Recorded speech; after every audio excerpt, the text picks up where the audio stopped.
విమాన ప్రమాదమా లేక విధ్వంస కాండ?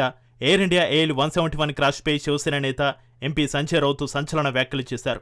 జూన్ 12న అహ్మదాబాద్లో చోటు చేసుకున్న ఎయిర్ ఇండియా AL171 విమాన ప్రమాదం దేశాన్ని కలిచివేసింది. టేకాఫ్ అయిన 30 సెకండ్లలోనే విమానం కూలింది. ఒకరు తప్ప విమానంలో అందరూ ప్రాణాలు కోల్పోవడం దేశాన్ని దిగ్భ్రాంతికి గురిచేస్తుంది. అయితే ఇది కేవలం సాంకేతిక లోపమేనా లేక ఇది శత్రుదేశం చేసిన కుట్రలో భాగమా అంటూ రౌత్ బాంబు పేల్చారు.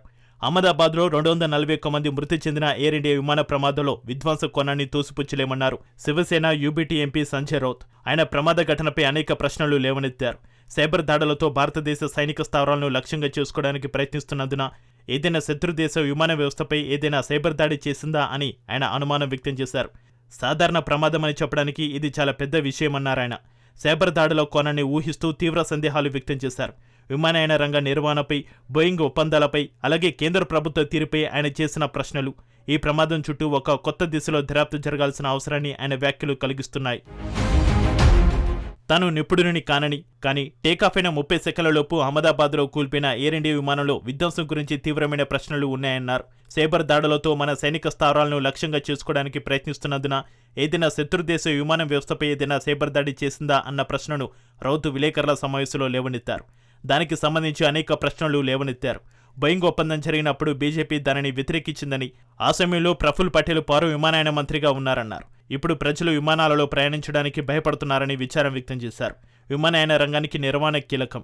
అహ్మదాబాద్ నిర్వహణ ఒప్పందం ఎవరి వద్ద ఉందన్నారు. దీనికి అహ్మదాబాద్ను ఎందుకు ఎంపిక చేశారన్నారు.